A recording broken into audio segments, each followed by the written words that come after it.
The views, information, and opinions expressed in Forum 360 are those of the guests and hosts and not those of PBS Western Reserve, its partners, or underwriters.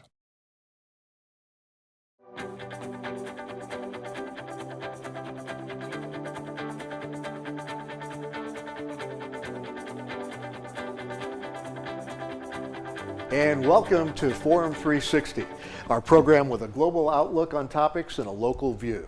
Today we're talking about a situation that involves physical paralysis. And we're talking especially interesting, our local view. We have a doctor who grew up in Hudson, Ohio, and he decided to venture into emergency medicine. He went to medical school in St. Louis, Missouri at Washington University. And he came back to Ohio, residency at Akron General Medical Center, and also worked in Alliance, Ohio, and at SUMA in Akron. So we have today, our guest is Dr. Jason Kolb, and he is an author. Dr. Kolb, good to have you with us. Thank you. I am really honored, excited to be here. Forum 360 always is interested in authors. He just wrote a book that came out called Down the Mountain, and it's subtitled Skiing, Suffering, and Sufficient Grace.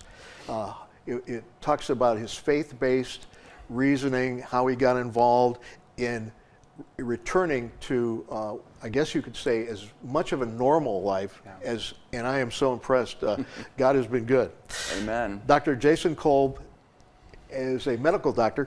Doc, tell us a little bit about your youth when you started in skiing. I guess it goes back to 1985. Yeah. You started skiing in the through church groups. I did. Our church had a ski club, and we joined. I was in 5th grade.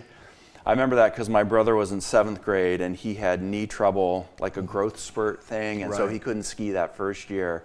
But after that, like, my brother and I were inseparable on the slopes. Did you have any famous, like Jean-Claude Keely, or who was your famous? Did you have any mentors in the professional skiing world? I really didn't. Yeah, I just skied. I didn't watch it that much. Gotcha. Okay.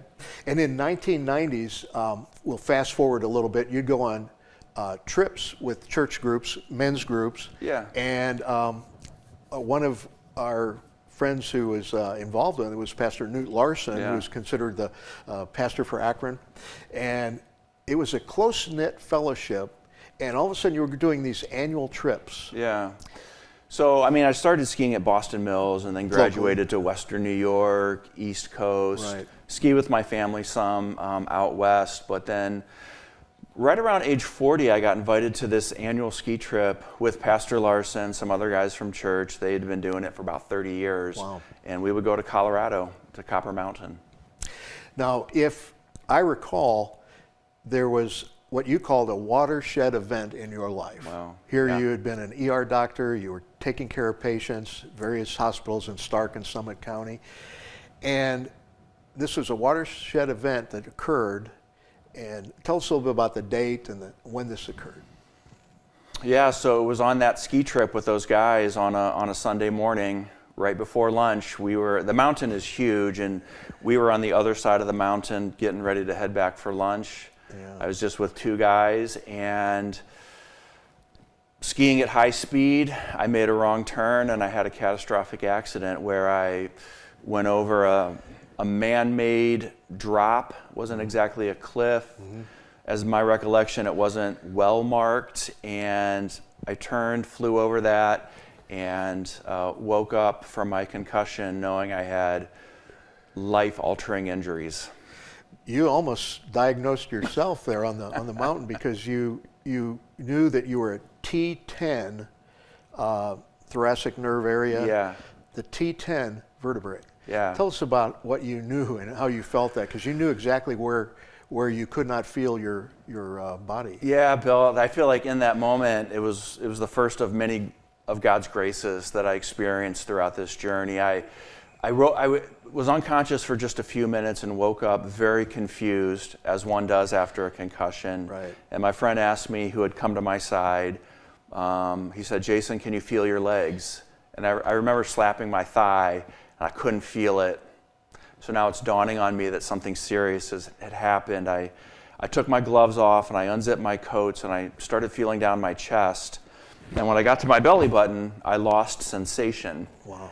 And somehow I remembered back from medical school that the belly button is level of T10. And so in that moment, I feel like from my medical training and God's grace, I just recalled that that was T10 and I was a paraplegic, and I just had radical acceptance. Kind of resolved the fact that you knew that having had read about it or patients that have had that type of injury, that it was serious. And then there was injury to your chest, your ribs, correct?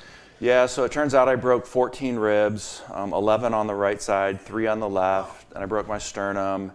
And so I couldn't feel anything from my belly button down, but from my belly button up, I had severe pain, shortness of breath. I knew I was in trouble. It's amazing how difficulties occur. You often used in the book, which I admired, you used King David and Psalms because he went through so many difficult times. Also Prophet Isaiah and Jeremiah. And so you looked at some of the early believers in God. But let's go to the chapter that you wrote about safekeeping. Tell us about how you felt safe knowing that there was community around you. There was immediately the ski patrol at Copper Mountain was able to help. Yeah. Tell us about that.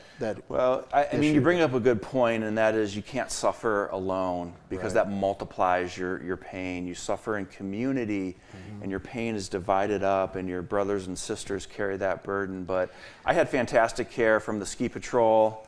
Other than a neck brace that was a little too tight. And, I resolved from the moment that I recognized that I was going to become a patient, that I would be a good patient. Right. And I did try my best, but I was surrounded by friends on the trip. One of the guys on our trip was a retired spine surgeon. Okay. So he helped not only me navigate what was going on, but he communicated a lot to my family. And everyone from the ski patrol to the paramedics, to the ER doctors that are...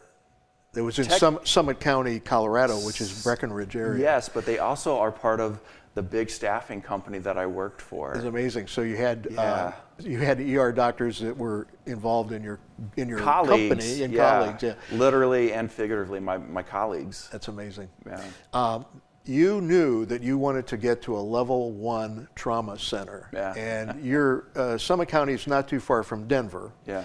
And there was a hospital there, St. Anthony's, which is level 1. Tell us about getting there. Due to the weather conditions, when you read the book, you realize that you couldn't take a helicopter, which is a life flight. So you had to be transported by van or by ambulance. Yeah. How did that turn out? Well, so they took me to the closest hospital there in the mountains, and Denver's maybe 50 miles away. Right. And they stabilized me in that first ER. Got some basic x-rays, intubated me for what turned out to be, I think, a 2-hour plus trip to Denver by ground. It was Sunday afternoon. That's when all the weekenders head back to Denver. It's time to go back to work. So I-70 is just packed with cars. Right, I remember driving it. Yeah, and the medics told me if they do lights and sirens, it actually slows them down. Because everyone's trying to merge, and so a lot of panic. Yeah, I don't remember anything from that trip because I was sedated and on a ventilator. And your friend, who is the retired surgeon, was Dr. Smith, I believe. Yeah. Right? So he was able to go with you. He was with me the whole way. Yeah. Amazing. Yeah. Now you got to St. Anthony's, the hospital that handles cases like this. In Denver. What happened at that point? Because you were going to have surgery. Yeah, so I went to the ER there. They were waiting for me. The neurosurgeon kind of evaluated my injuries. They were able to get some CAT scan and I think even MRI. Wow. And he took me to surgery that night, and I think he planned for a couple hours, and it turned out to be like a 4 or 5 hour procedure to realign my spine, to stabilize it with rods, and to repair the very fragile tissue around the spinal cord so that the fluid wouldn't constantly leak and form an abscess. So tedious work, and I'm so grateful. He did a fantastic job. Then you were talking a little bit earlier about, getting family together and friends together. And your wife, Amy, who you, during medical school, came back to Ohio and started a relationship with your future wife then, and then she became your wife and you had family. And Amy had to get to Denver. She was concerned about the flight to Denver. And there's this interesting story about after you were evaluated and your friends got a hold of her, that you knew she would be coming to your rescue, in a sense, family. Yeah, so on that Sunday, Amy was actually flying home from a weekend getaway in Florida with our daughter. And so my friends had the terrible burden of having to call her and tell her what had happened. And so she got the news on the tarmac at Cleveland Airport. And as it turns out, she never even left the airport. Friends arranged for her to have a flight to Denver that same day. Wow. And that's, again, God working in her life, too. Yeah. Now, you sustained this injury, but what happened after that, Craig Rehab Hospital, which is also a Denver area hospital, because you were going to need rehab. And how long did you think you'd have to be? Did they say you're going to have to be in this rehab for how long? Yeah, I mean, you would think as a physician I'd have a better handle on this. I really didn't know.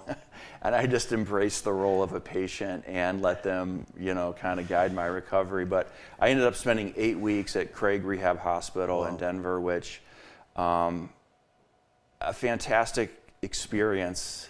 A world-class hospital dedicated to spinal cord injury and traumatic brain injury. So my time there was just really profound. You're a paralyzed man. You are a physician who has often treated people with either paralysis or partial paralysis or other severe injuries. And now you're a patient. Yeah. What is that like? What was your thoughts? I'm now the patient. I'm going to be taken care of. Yeah, I won't take care of people. It's probably every ER doctor's worst fear is to leave your shift at the hospital and then come back as a trauma patient. Right. So I kind of had enough knowledge to know what was going to happen to me at that initial ER visit in the mountains there, the trauma evaluation. And it was, Bill, a surreal experience to hear them going through their trauma protocol that I had done to hundreds of patients. So to be on the other side of the gown was, it was surreal. It's very traumatic in a sense. And so I had enough knowledge to understand the language, but even the medics on the way to that first hospital, they recognized the severity of my injuries as well and were wondering, should we give you this medicine? It's called tranexamic acid, or TXA. It's for internal bleeding. And I just said, guys, follow your protocol. Right. So don't make exceptions. Do what you think. I'm not a decision maker now. So I'm receiving care. And amazing. Yeah. I want to say that there are other things we're going to talk about. The helper. We're on PBS Western Reserve, and you talk about Fred Rogers, who was on WQED in Pittsburgh, one of our sister stations to the east. And tell me a little bit about how he helped you think about some of the things going on here in your life. Yeah, so I co-wrote the book. I had a collaborator, and she's the one who thought that would be a good analogy of how, Fred Rogers would say, when you're scared, look for the helpers. Right. Right. And so, I had a lot of helpers. I had physical therapists. I had occupational therapists. Right. I had recreational therapists. So Craig Hospital has therapists dedicated to getting paralyzed patients back to activities that they enjoy. So I was just surrounded by helpers. And then here at home, when I was in Craig, I had helpers that were looking for an adaptive van for me, that were remodeling my home so I could get in and function at home. And so I was just surrounded by people. So the people helped. Yeah. That's, again, our local view. This is Forum 360. I'm your host, Bill Stephen Souse. And with us is Dr. Jason Kolb.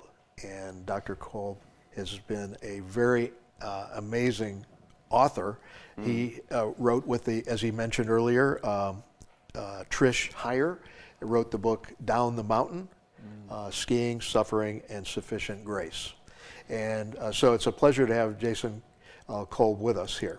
An emergency medical physician, Again, has been working with SUMA for many years.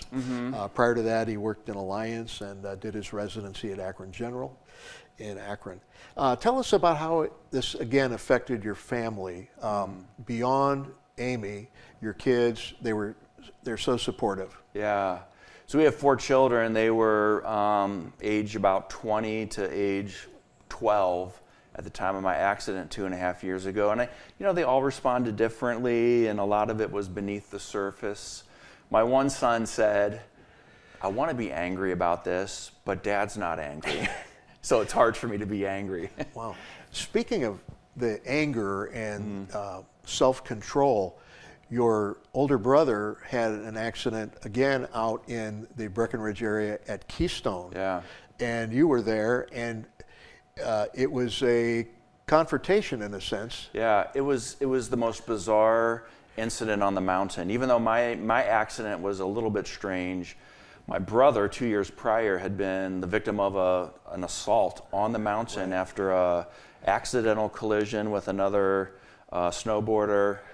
5 minutes later, the snowboarder found him and plowed into him as hard as he could. Broke his arm. Like a revenge, like a road rage. It was a road rage incident on the mountain. On the slopes of Keystone.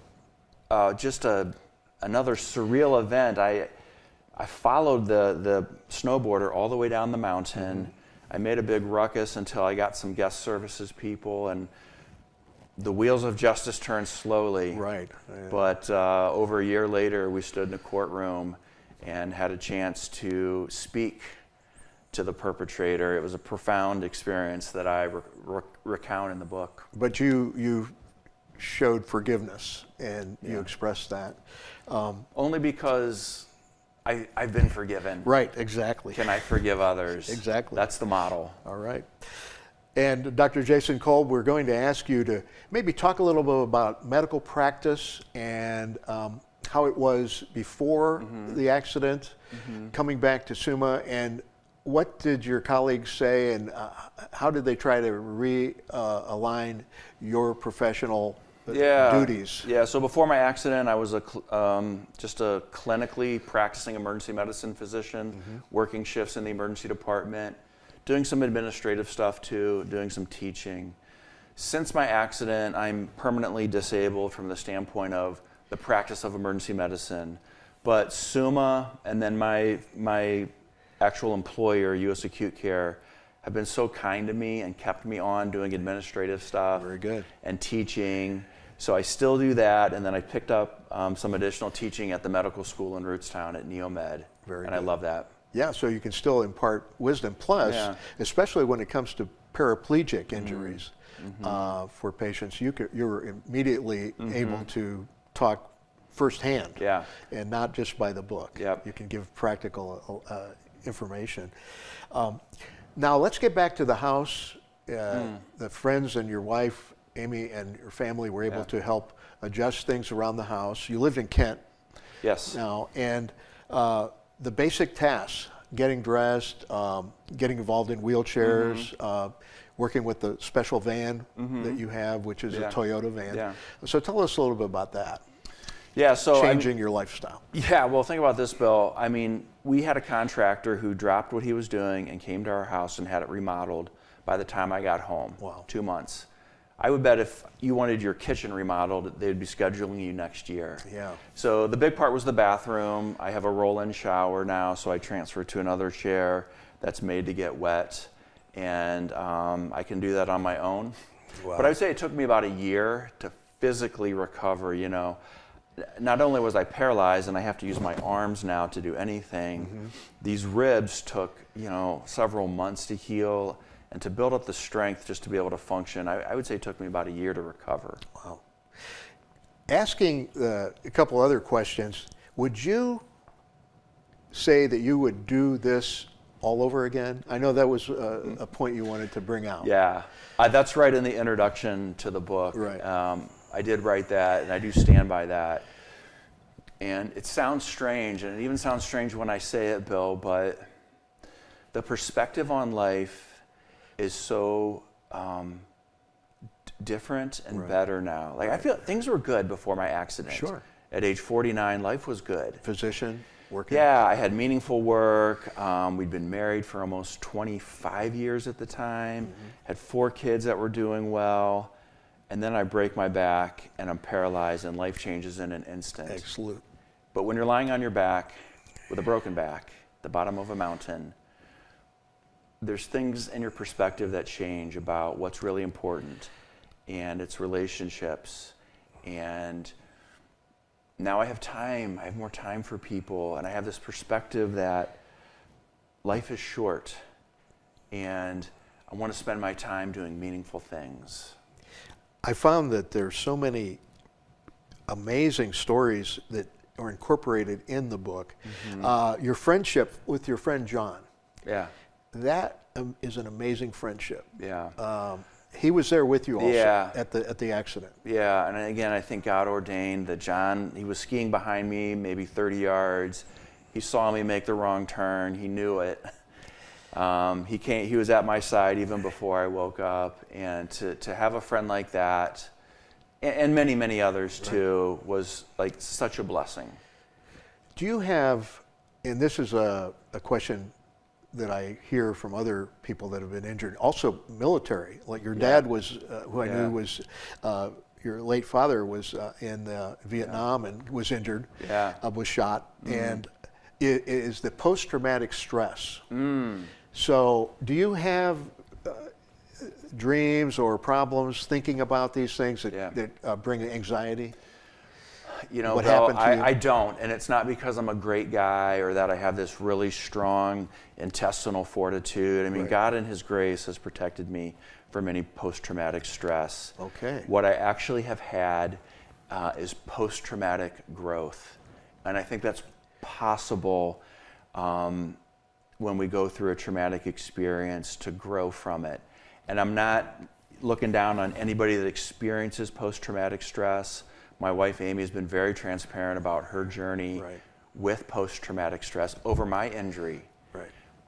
But I want to say there's an opportunity for growth through that trauma. It's almost like pruning a tree. It's that little bit of trauma makes the tree flourish. Eventually it will flourish. Yeah. And so I want to testify that it's possible. Wow. And leaning on support, you talk about, again, support from your family, support from fellow doctors and nurses and therapists. Today, it's been a couple years now after, because it was in early 2023 that the injury occurred at Copper Mountain. And so as you look back, things that have changed, support, what now are you looking, what now do you really feel you need in support that you grew to enjoy or appreciate? I feel like I've been so well supported. I don't really feel like I have any additional needs right now. The church community, the school community, family have been so supportive. I want to say the country, like the American with Disabilities Act, I think it just had its 30-year anniversary. So grateful to live in a country that where there's ramps and parking and airplanes help me get on that. You know, the staff helped me get on and off the airplane. So I really just have gratitude for everything that I've received. Well, I know you grew up here in Hudson. And you saw how communities, like the Hudson community helps others. Our HCTV is our home studio. And we want to thank the folks here in Hudson for starting you out and getting you started. You talked about some of the authors you appreciated. C.S. Lewis was one of them, Professor Lewis, and from England, whose wife had a traumatic cancer, and he went through that. What are some of the books you appreciate today, like C.S. Lewis? Or I mean, I love all C.S. Lewis. I love the Chronicles of Narnia. I love, he wrote a book called Mere Christianity, which was basically transcripts of radio that he had done. He did during World War II. And he has a famous saying. He says, "Pain is God's megaphone to rouse a deaf world." And so, like, I feel like I was walking with God before my injury, but but this traumatic experience has made that relationship even more intimate. You also talked about Rabbi Harold Kushner, who from Boston area, who wrote his book about suffering and why good people suffer. Yeah, that's the hardest question, Bill. Wow. If there is a good God, why does suffering happen? And that's a huge topic, and it's one that I talk about in the book. I like Prophet Isaiah. He said, "I delight greatly in the Lord. My soul rejoices in my God, for he has clothed me with the garments of salvation." Yeah, So you can amen. trust God, and just as the prophets did. And we ask one question more, Down the Mountain. How can we get the book Down the Mountain, Jason? Yeah, it's available on Amazon in a paperback or hardcover. It's available as an ebook on Kindle, and I recorded it as an Audible book or an audio book, and that's available on Audible. This is a wonderful time to read the book. Yeah. And we hope that Dr. Jason Kolb will be able to meet others in this community. Yeah, definitely. Here in the Western Reserve, our public television area, and on our Rubber City radio stations. If you have any questions, you can always look it up at jasonkolb.com. Yeah, Dr. Jason Kolb, drjasonkolb.com. drjasonkolb.com. Yeah. Thank you for being with us Thanks on for having Forum me, 60, and we appreciate it. Forum 360 is brought to you by John S. and James L. Knight Foundation, the Akron Community Foundation, Hudson Community Television, the Rubber City Radio Group, Shaw Jewish Community Center of Akron, Blue Green, Electric Impulse Communications, and Forum 360 supporters.